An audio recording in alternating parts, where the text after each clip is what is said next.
Vasudevaya Om Namo Bhagavate Vasudevaya.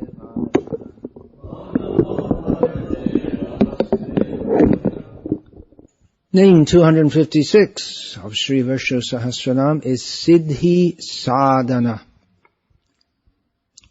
which is the last in the series of four names, with the term Siddha or Siddhi. Siddhartha, Siddha Sankalpa, Siddhida, Siddhisadhanah. Now, sadhana means means of attainment, method of attainment, and it generally refers to some scripturally ordained practice for achieving a goal. Although sometimes it's not scripturally ordained, as in Tantra sadhana, but that's an imitation or a defiance of Shastra in the left-wing Tantra system. But it means a means of, not just a method. I mean, there could be various methods, just like you go to the university and you study, and that's the means to get your degree, but this particularly means, what's going on? This particularly means the invoking a higher power. It's what we could say is a religious methodology. Yeah, what you can do is this down, and it won't fall.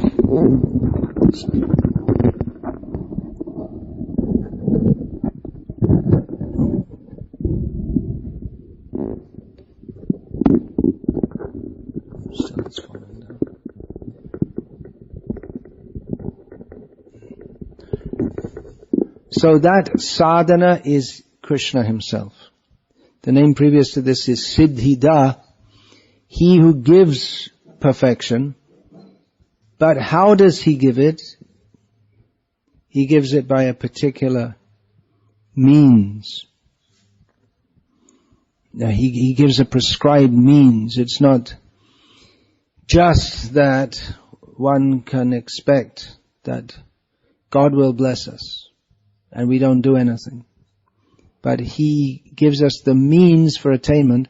At the same time, we should understand that he gives the fruit of whatever we're trying for.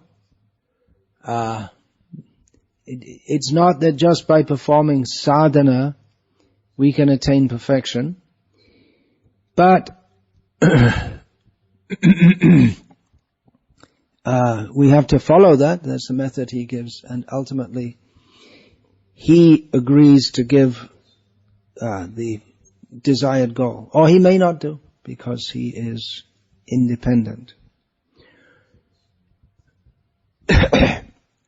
So there are various kinds of siddhi: karma siddhi, jnana siddhi, yoga siddhi.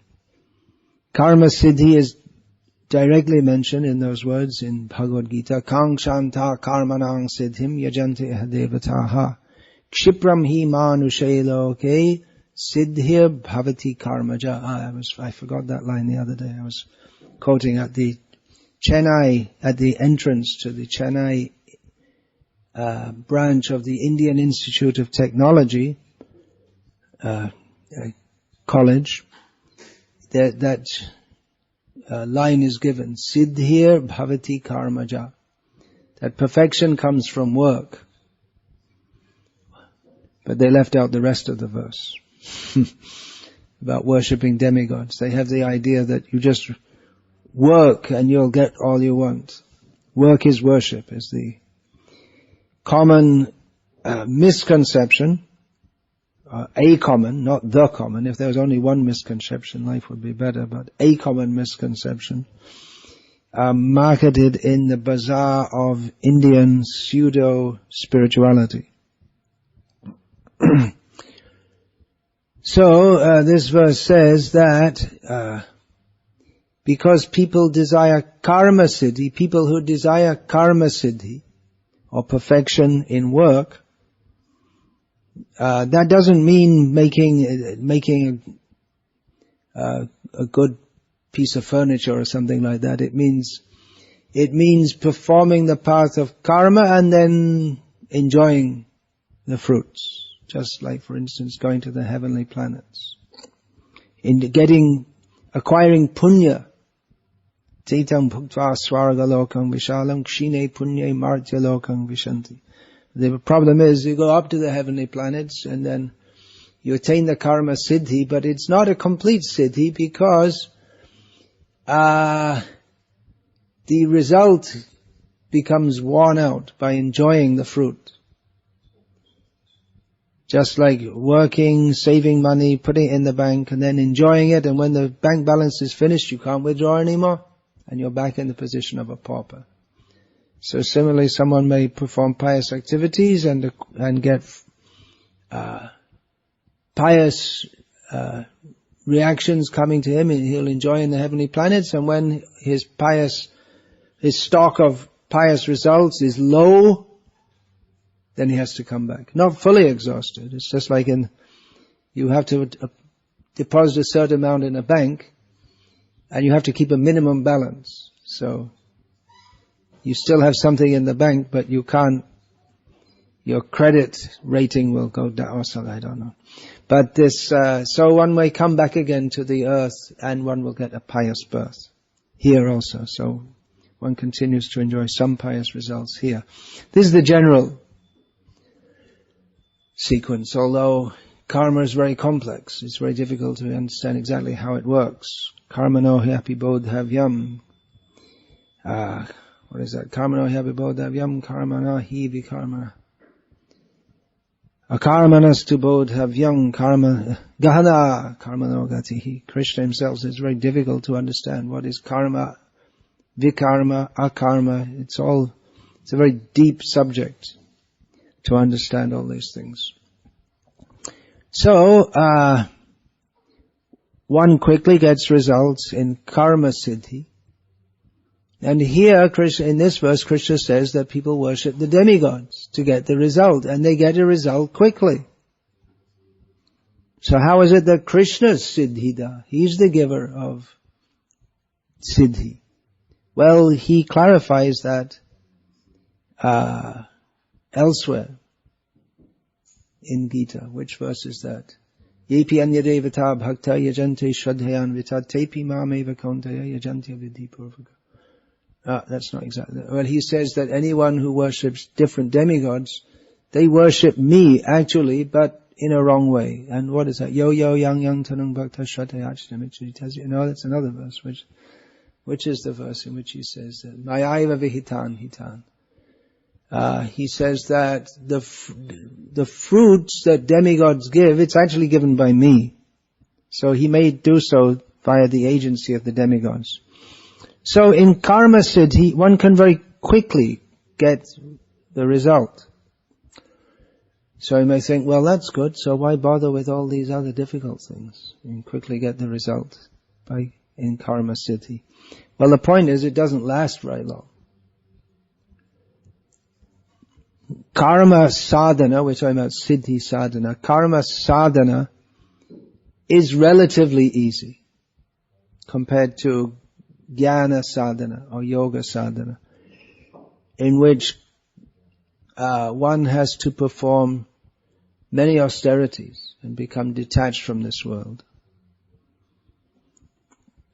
So in jnana and yoga, these processes, they're not easy to perform, but the result that one attains is lasting or seemingly lasting. Seems to be lasting. This impersonal liberation, it seems to be lasting, that you attain a permanent situation in spiritual existence. However, it's not lasting. The last snare of Maya is to think oneself one with God. So one who attains that impersonal liberation, what happens to them, generally they fall down from that situation after some time. Because the very pursuit of an impersonal goal is at least subtly mixed with envy of Krishna, neglecting Krishna. That verse is there in the Bhagavatam, Pundarika. What is that? Aruhya krichena parang padang tata patantyato nadata yushmadangraya. How does that verse begin? Pundarika. I can't remember the first two lines now. Anyway, the verse is that persons vimuktamaninas trayasta bhavada vishuddha buddhaya. Persons who think themselves fully purified and think themselves fully liberated, they may go to the spiritual realm or the spiritual atmosphere by kricha sadhana, very difficult and painful sadhana, but they fall down again. Yenye ravindaksha vimuktamaninas, because they neglect to worship the lotus feet of Krishna, who has lotus eyes. So karma sadhana is relatively easy. Not exactly easy, one has to follow many rules and regulations. And if there's a little discrepancy, then the whole thing gets spoiled.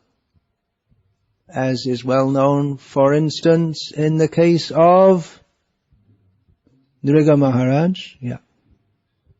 Nriga Maharaj is prime example. There's another example of in the case of Twashta pronouncing wrongly the verse or the mantra, and instead of his son, whose name was Vritrasura, being an enemy of Indra, it was that Indra was an enemy of him. That's also recorded in the Bhagavatam. But it's relatively easy. The path of karma is relatively easy. The results are quickly attained, and they're quickly lost also. Quickly means we're talking in terms of cosmic time. Not just like that, not just like the time it takes to flip a coin. Some time it takes. The demigods, they're called Amara. One of the names here in Vishnu Sahasranama is Amara Prabhu. He who is the Lord of the immortals. Amara means immortal. It's a name for the demigods, but it's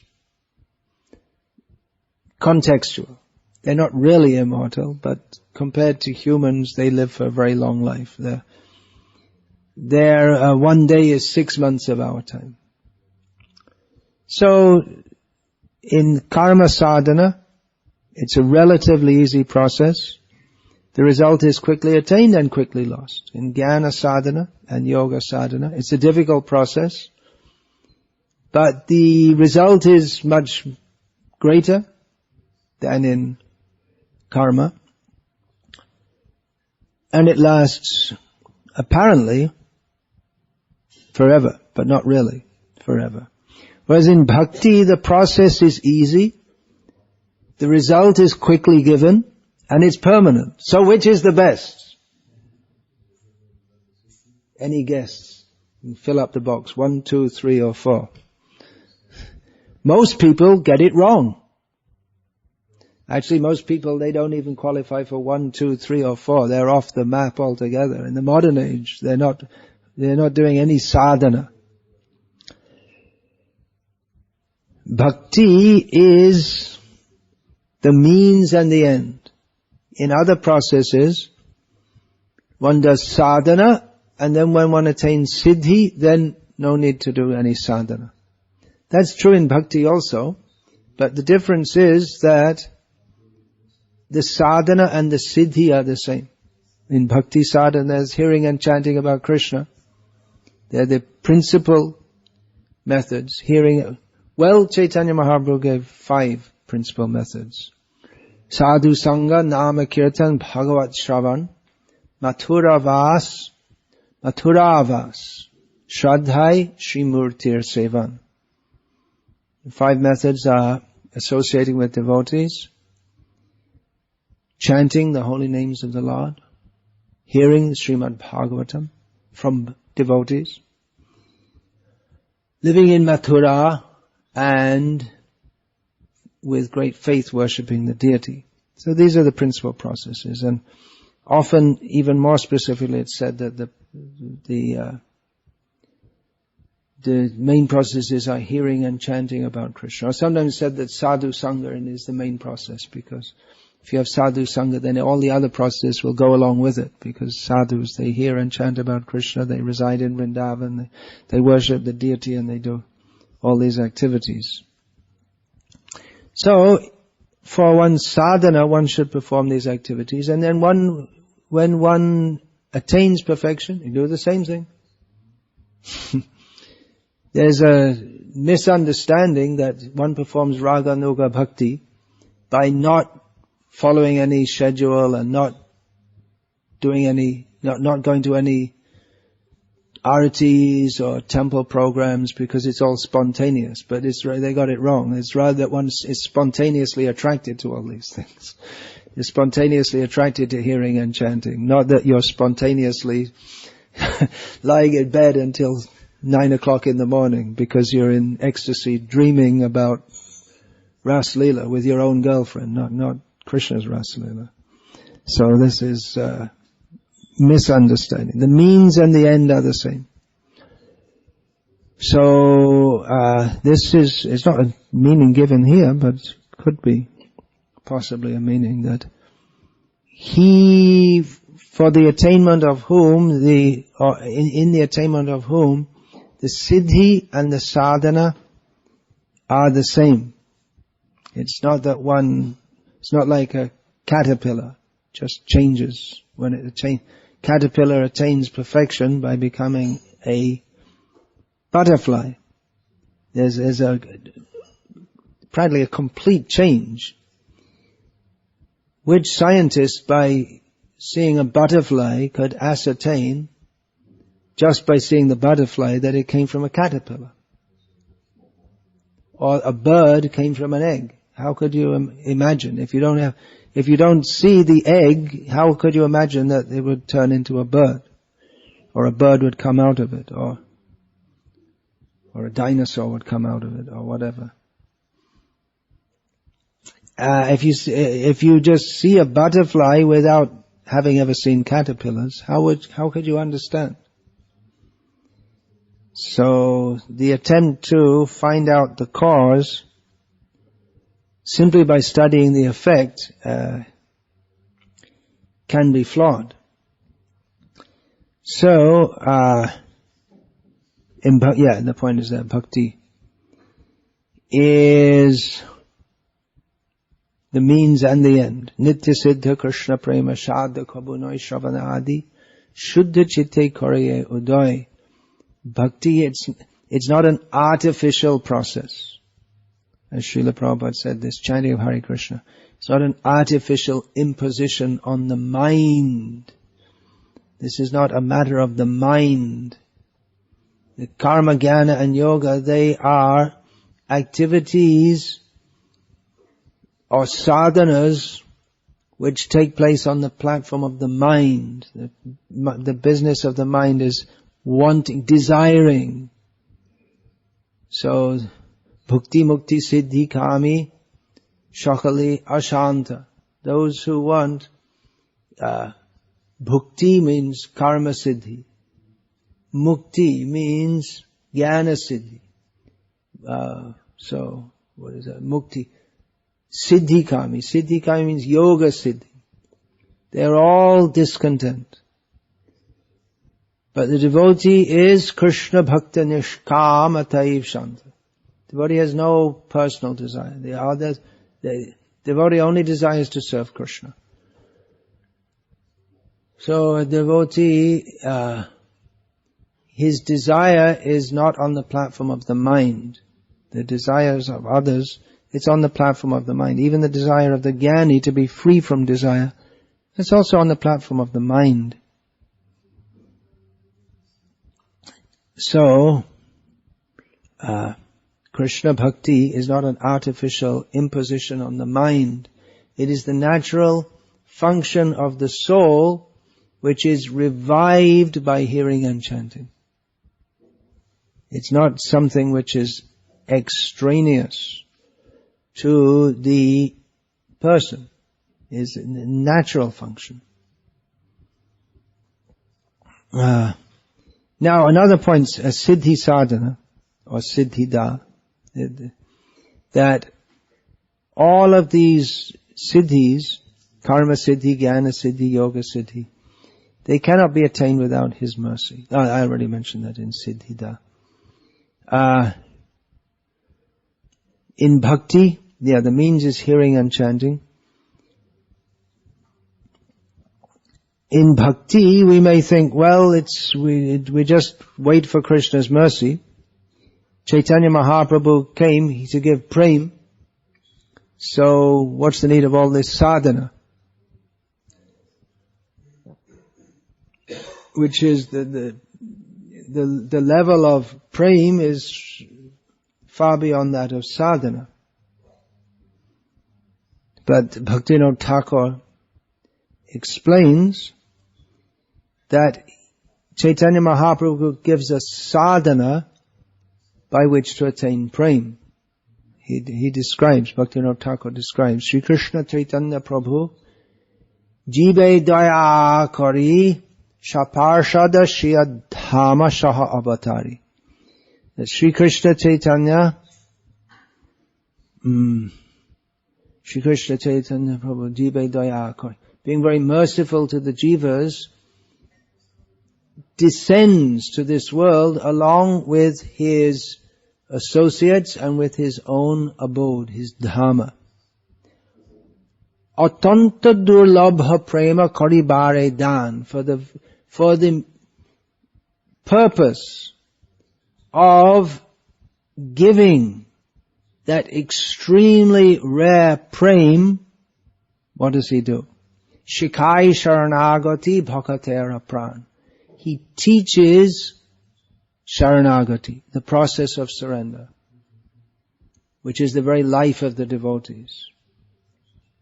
So Chaitanya Mahaprabhu's prem, and there are examples in Chaitanya Leela of persons just becoming infused with prem just by seeing Him.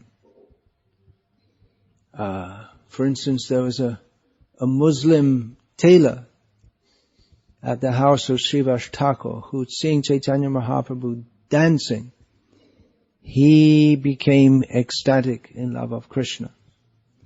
But the general process he gives through Rupa Goswami, he gives a sadhana by which we can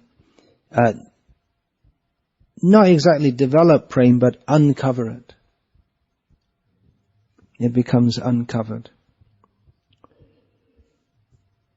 So he gives the sadhana, he is siddhida. So just by remembering him, one can attain perfection in one's sadhana. But one has to do sadhana also. Both are required. Both our own effort is required, because that's the prescription he gives, and his mercy. Both are there. In the Damodar Leela, Mother Yashoda tying up Krishna, she was always 2 fingers, she was trying to tie that naughty boy, and always her robes were 2 fingers width too short. So the Acharyas, they explain, maybe Jiva Goswami explains that the measure of 2 fingers means that the 2 factors. One is our own endeavor, and another is the mercy of the Lord. Both factors are required to tie up Krishna, if we want to tie up Krishna with the ropes of love. Pranaya rasana, that's described in the Bhagavatam. The ropes of love. Tie him up in our heart. So that's the name Siddhisadhanah. The question here is, what is the logic in the order of the names of Lord Vishnu in Vishnu Sahasranama? Well, one of the commentators, especially the Parashara Bhatta in the Sri Vaishnava Sampradaya, he links one name with another. He shows, some of them we can see very easily, that just like these four names. This Siddhartha,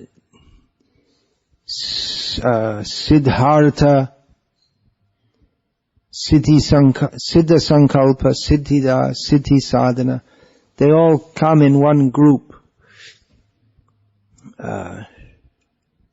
Exactly to go from one to the next, exactly why, I don't know if any Acharya has done that, but this, especially Parashara Bhatta, he finds in a sequence in the names, and especially quite a few of the names are given more than once in Vishnu Sahasranama. Just 2 names away, 3 names away is the name Vishnu in Vishnu Sahasranama, but that also came up as the second name.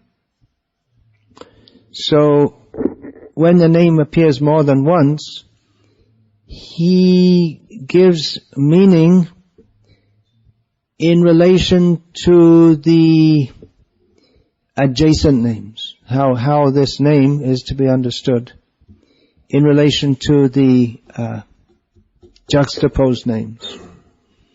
We also find Baladev Vidyabhushan, and other acharyas also, they will say that one particular set of names in one verse, they refer to particular avatars. There was a group of names which Baladev Vidyabhushan, in one verse he said these names, they particularly refer to Matsya avatar, and one group of names, Baladev Vidyabhushan, he said this refers to Krishna, baby Krishna lying on the banyan leaf in the ocean of destruction, licking his toe. So these names refer to Krishna in that form. Otherwise, to find a complete link, well, could be done, but you'd have to be very deeply in Sanskrit and Shastra and Bhakti. I'm not sure if anyone's done it exactly, every name one after the other. Another consideration is that Bhishma, who spoke this Vishnu Sahasranama, he spoke it in ecstasy, lying on a bed of arrows, with Krishna in front of him. And definitely he was inspired by Saraswati. But there's the matter of spontaneity also. That exactly how all this comes, that may be spontaneous also in the mind of the devotee. Of course, it's not invented by Bhishma Dev. So this is eternally existing. All these names are eternally existing. So, to put it briefly, I don't know. You can only guess at that. What is the order? Even the order of verses in Gita, sometimes you have to go very deeply to find. Sometimes Krishna seems to be changing the subject, and different acharyas, they say, well, Krishna is saying this now because Arjuna was thinking like this. Otherwise, in Gita, which is actually it's it's a philosophical presentation, but it's not always easy to see how exactly one verse follows from the other. Whereas this is not so. This Vishnu Sahasranama, it's not a philosophical presentation per se, although every name is deep with various meanings which are described philosophically. But it's not in and of itself an exposition of philosophical understanding, as is Bhagavad Gita. So, Hare Krishna. Any question, comment? You don't get any protests for this kind of class usually.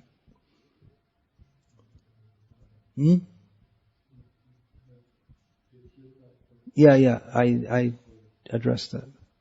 Anything else? Going on? No?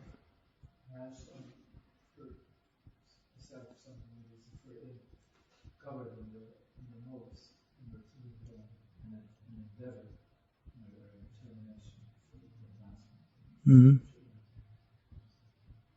How to do this, to want to have a desire to make advancement, spiritual desire. How to get the desire for spiritual advancement? Well, all these how-to questions, there are unlimited combinations and permutations of these how-to questions. How to be sincere, how to be enthusiastic. A standard answer for all of them is to associate with devotees who are more advanced than ourselves, and we imbibe these qualities by association. Sangat sanjayate kamaha. And you may say, well, how do you get the desire to associate with devotees? Well, in this regard, I can quote Srila Prabhupada. It's not exactly the same, but you get the gist from it. That devotee asked Srila Prabhupada that how we can become advanced, and Srila Prabhupada said, you follow the how can we be enthusiastic in devotion? So Srila Prabhupada said, follow the four regulated principles. And then how can we be determined? That was it. Prabhupada said, follow the four regulated principles. He said, well, what if we're not determined to follow the four principles? And then Prabhupada said, then you're an animal. Then you're not fit at all for spiritual life. If you don't have even any incentive to follow these principles, then you're just an animal, Srila Prabhupada said. He said that because you vowed to follow these principles. If you don't follow, you're just an animal. He said, because an animal can't take a vow, a human being can take a vow. So if you take a vow and you don't follow it, then you're not even a human being. That was Prabhupada's reply. But there has to be some personal sincerity at some point. It's not just how to. It's everyone's looking for the honorary degree. I won't do any work and I'll get a degree. But that mentality is not appreciated by Srila Prabhupada, at least. Siddhi, yes, but there's sadhana. We have to do our own sadhana. We have to do our own work. We have to show some sincerity. So the process is there. So it's up to us to follow it or not. But that general reply is there. If we associate with devotees, then we'll imbibe the qualities that they have.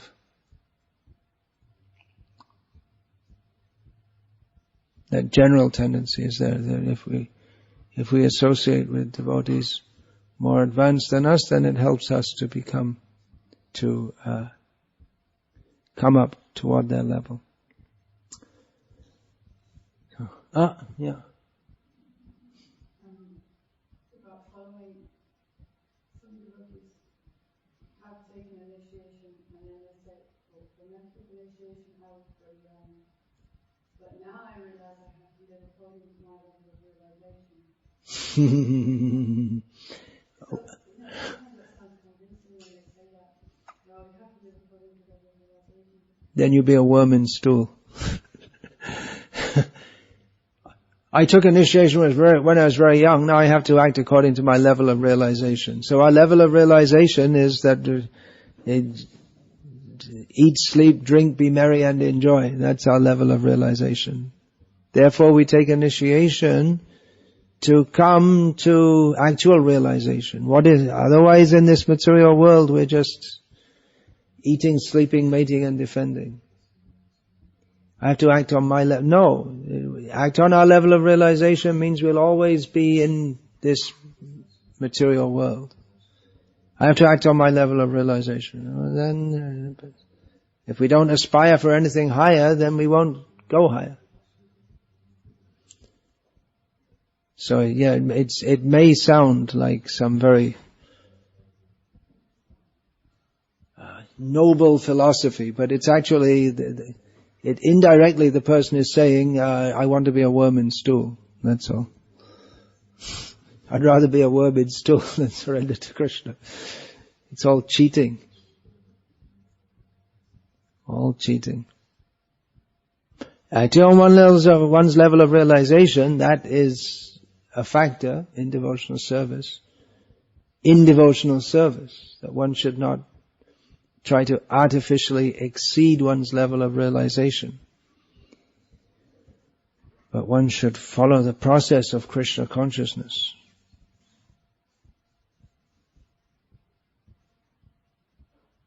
Otherwise you're not a human being. As Shastra says, one who doesn't take initiation in human life, they're not even a human, and they must go down to the animal form again. But taking initiation doesn't mean just sitting in a fire ceremony. That means the sankalpa, we just had that name. Siddhisadhanah, the vow to follow sadhana and become purified.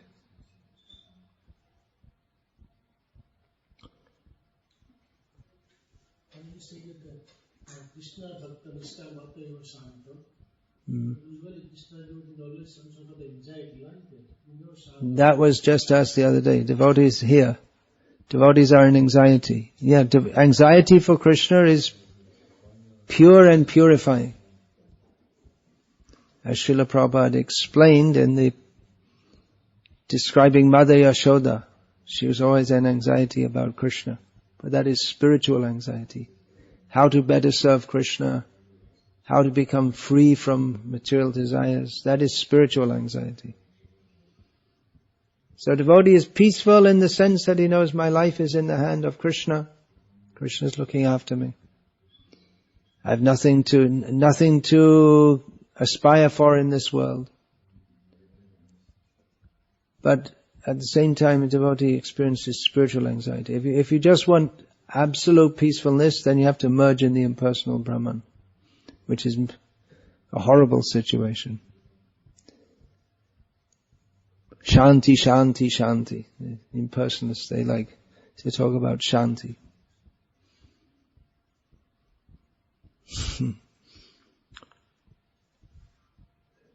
To be an anxiety for Krishna is a much more desirable position than to be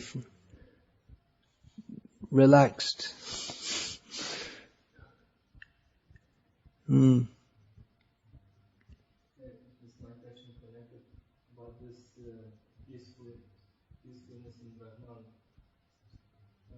Peacefulness and?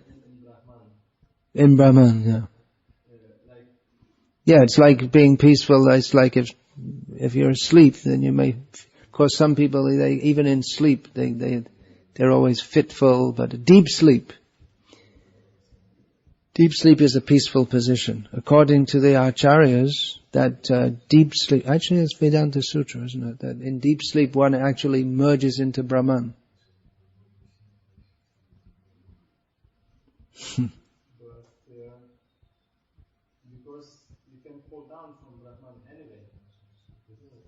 Yeah, one can fall down from Brahman. So this is not like that you're totally peaceful. Not that you're totally peaceful. Well, it's like being in what's that? Anesthetized.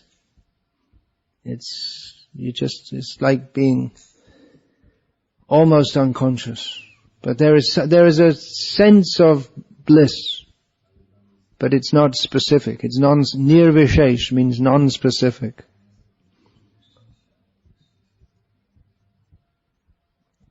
So one is free from material anxieties. It is a level of spiritual realization, but it's incomplete. Let's not talk too much about it. Don't want to get enthused for merging in personal Brahman.